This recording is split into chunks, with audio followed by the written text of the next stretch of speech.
The French Emperor Napoleon Bonaparte had escaped from exile in March 1815 and returned to power. He was on the offensive, hoping to win a quick victory that would tear apart the coalition of European armies formed against him. Two armies, the Prussians led by Field Marshal von Blücher and an Anglo-allied force under the Duke of Wellington, were gathering in the Netherlands. Together the Prussians and the British outnumbered the French, and because of this, Napoleon's best chance of success was to keep them apart and defeat each army separately.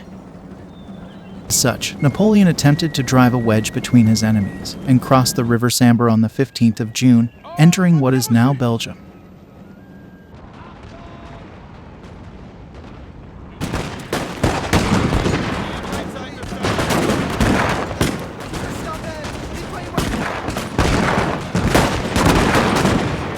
The next day, the main part of his army defeated the Prussians at Ligny and drove them into retreat. With losses of over 20,000 men, French casualties were only half that number.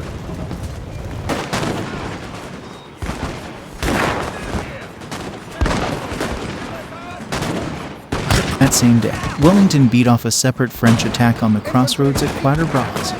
Glorious victory, sir, is soon to be yours. But the Prussian defeat at Ligny meant he also had to retreat or risk being outflanked and overwhelmed. Pursued by Napoleon's main force, Wellington fell back towards the village of Waterloo. Unknown to the French, the Prussians, although defeated, were still in good shape. They retreated northwards towards Wellington's position and were able to keep in contact with him.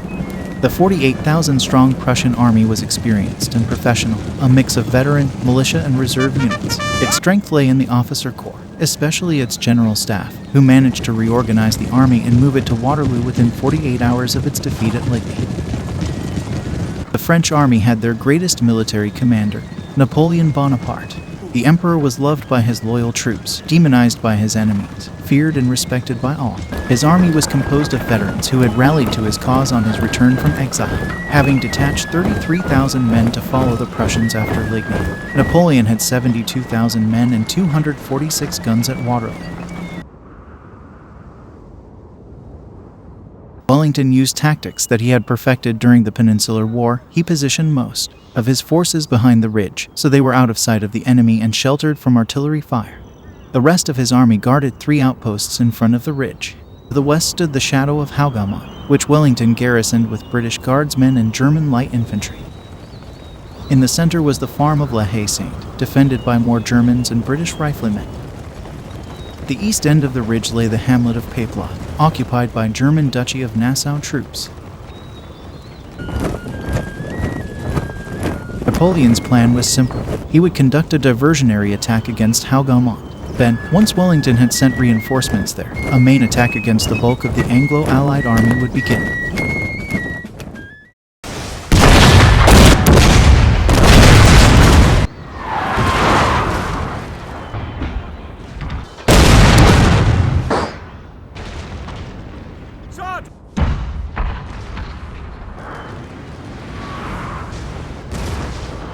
At 11:30 a.m., following a huge artillery bombardment, partly negated by Wellington's position in the wet ground, Napoleon launched his diversionary attack against Hanover.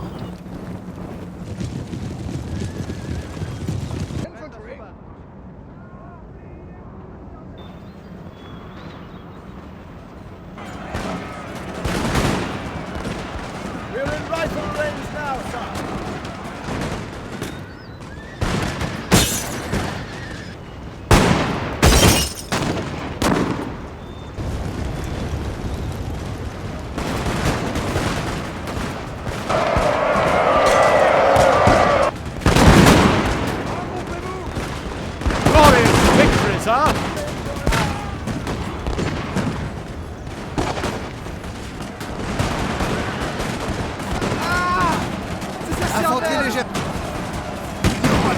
Infanterie légère toute proche, monsieur.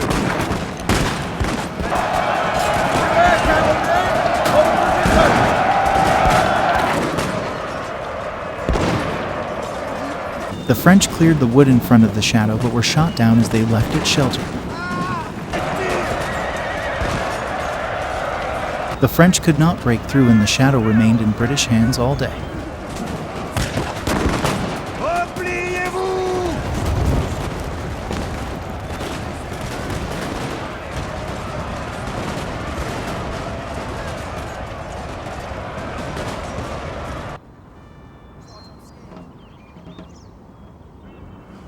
2 hours later, the French attacked the Allied left center.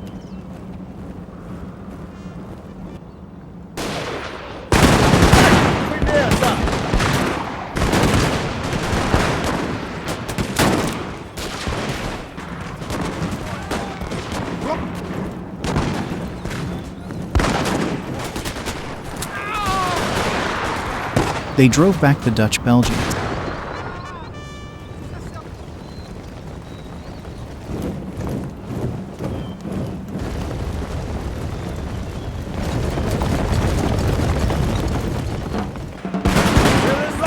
But as they crested the ridge, they were stopped by British infantry and then counterattacked by British heavy cavalry.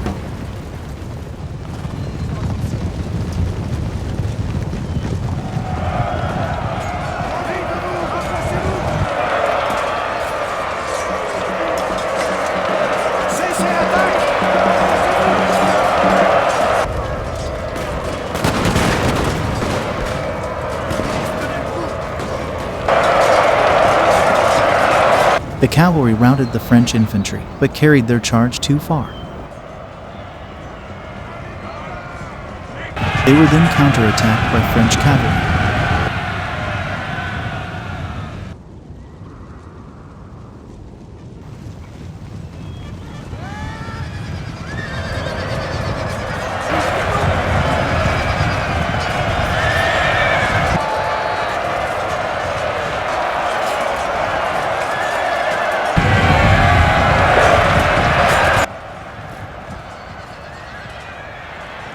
The French cavalry cut the British cavalry to pieces.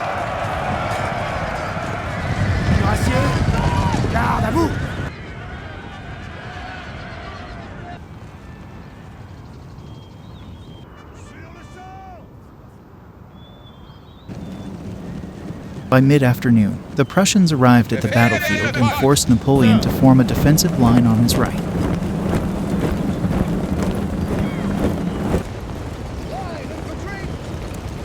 Soon afterwards, believing the Allies were pulling back, the French cavalry charged the infantry of Wellington's right center, who formed square.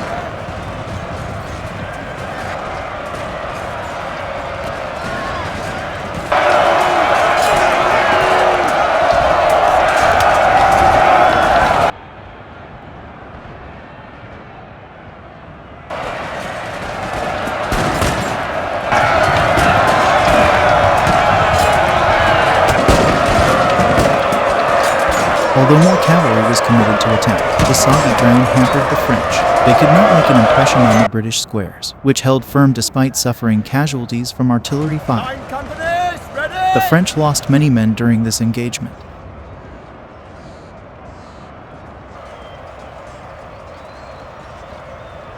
Meanwhile, the Prussians continued arriving on Napoleon's right, forcing him to detach more troops to stabilize the situation. At about 6 p.m., the French captured La Haye-Sainte, severely weakening Wellington's position.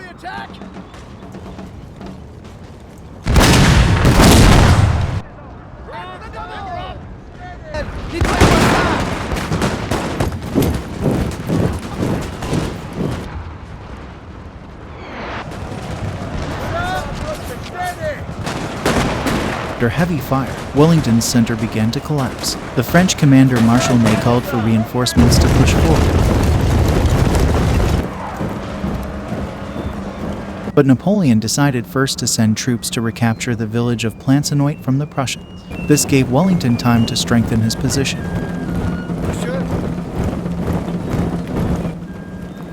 At about 7 p.m., in a last bid for victory, Napoleon released his finest troops, the Imperial Guard.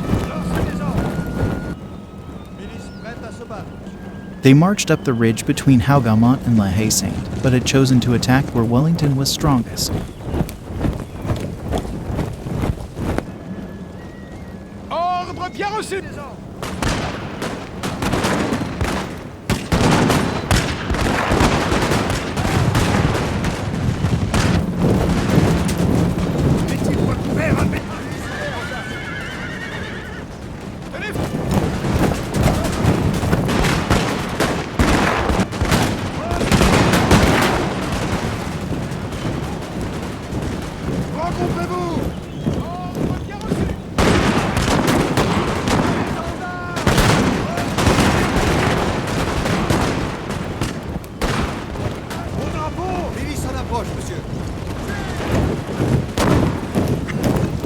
Under a withering fire from British guardsmen and light infantry, the Imperial Guard halted, wavered, and finally broke.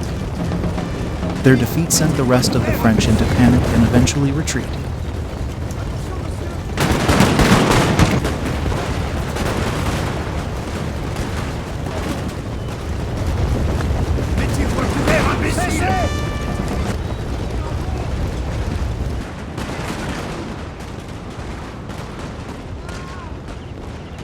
The French retreated all night, all while being harassed by Prussian cavalry. Almost 40,000 of Napoleon's men were either killed, wounded, or captured. The Allies suffered 22,000 casualties. After his troops fell back, Napoleon fled to Paris following his defeat, arriving at 5:30 a.m. on the 21st of June. Napoleon wrote to his brother and regent in Paris, Joseph, believing that he could still raise an army to fight back the Anglo-Prussian forces while fleeing from the Waterloo battlefield. However, following the defeat at Waterloo, Napoleon's support from the French public and his army waned. Napoleon was eventually forced to abdicate when the Allies entered Paris on the 7th of July. He spent the rest of his life in exile on the island of St. Helena in the South Atlantic.